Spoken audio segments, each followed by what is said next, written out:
Hello दोस्तों, आज मैं आपको एक बहुत ही मजेदार कहानी सुनाने जा रहा हूं। यह कहानी शेख चिल्ली की विचित्र लेकिन साहसिक हरकतों का अद्भुत उदाहरण है। एक दिन नवाब साहब ने कालेसर के जंगलों में शिकार का कार्यक्रम बनाया। कालेसर का जंगल अपने खतरनाक और खूंखार जानवरों के लिए जाना जाता था। वहां अकेले शिकार करना बेहद जोखिम भरा काम था, इसलिए नवाब साहब ने हर तरह की तैयारी करने का फैसला किया। वजीर ने कड़े इंतजाम किए, पानीपत से प्रशिक्षित हाथी बुलवाए गए और शिकार के लिए विशेष बंदूकें तैयार करवाई गईं।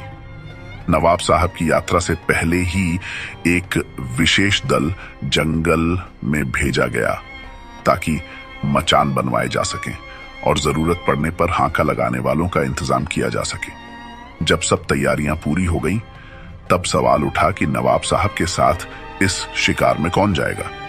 सभी जानते थे कि शेख चिल्ली को ले जाना जोखिम भरा हो सकता है, क्योंकि वे अनाड़ी और नासमझ माने जाते थे। उनके बारे में यह मशहूर था कि खुदा ने उन्हें ज्यादा अक्ल नहीं बख्शी थी और उनकी काया भी दुबली पतली थी, जैसे उन्हें बहुत जल्दबाजी में बनाया गया हो। बावजूद इसके शेख चिल्ली ने जिद पकड़ ली कि वह इस शिकार में जाएंगे। उन्होंने नवाब से कहा कि अगर उन्हें साथ नहीं लिया गया तो वह पीछे पीछे जंगल में पहुंच जाएंगे। नवाब ने उनकी बात सुनी तो गुस्से में बोले, तुम एक चूहे को नहीं मार सकते, शिकार क्या करोगे? शेख चिल्ली ने जवाब दिया, हुजूर, मौका मिलेगा तभी तो कर पाऊंगा। शेख चिल्ली की इस जिद और दृढ़ता को देखकर नवाब साहब ने उन्हें अपने दल में शामिल कर लिया।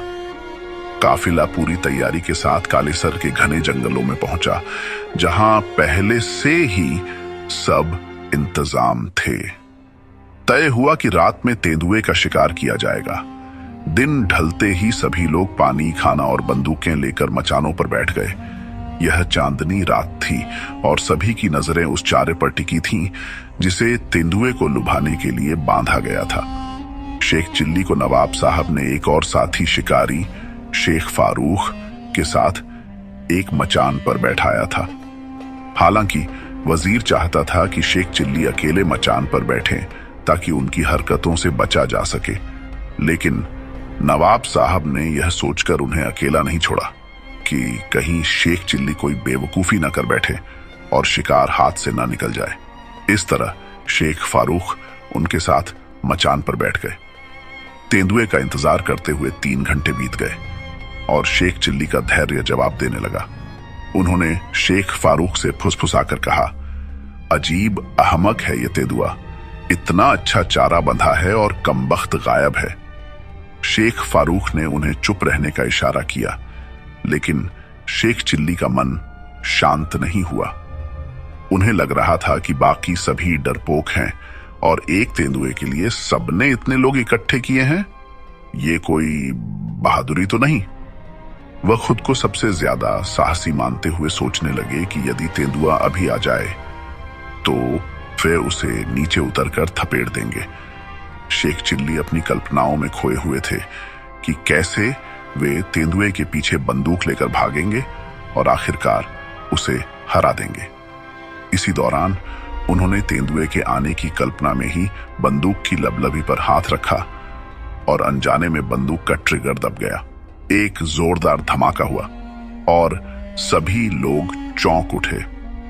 शेख चिल्ली ने चिल्लाकर पूछा, क्या हुआ? शेख फारूक ने जवाब दिया, शेख चिल्ली, कमाल कर दिया, तेंदुआ चारे के पास पहुंचने से पहले ही मारा गया। यदि शेख चिल्ली ने नीचे देखा और सच में तेंदुआ मरा पड़ा था। दूसरे शिकारी अभी निशाना साधने की सोच ही रहे थे कि शेख चिल्ली की बंदूक चल गई थी और संयोगवश तेंदुआ उसी गोली से मारा गया था। नवाब साहब ने मचान से नीचे उतरकर शेख चिल्ली की पीठ ठोंकी और उनकी बहादुरी की सराहना की। उन्होंने वजीर की ओर देखते हुए कहा, जो भी हो, शेख चिल्ली बहादुर है। हालांकि शेख चिल्ली जानते थे कि यह सब एक संयोग था। उन्हें अंदाजा था कि यह उनकी गलती से हुआ है, लेकिन वे चुप ही रहे और इस तरह अनजाने में हीरो बन गए। यदि आपको कहानी अच्छी लगी तो चैनल को सब्सक्राइब जरूर करें। Thanks for watching.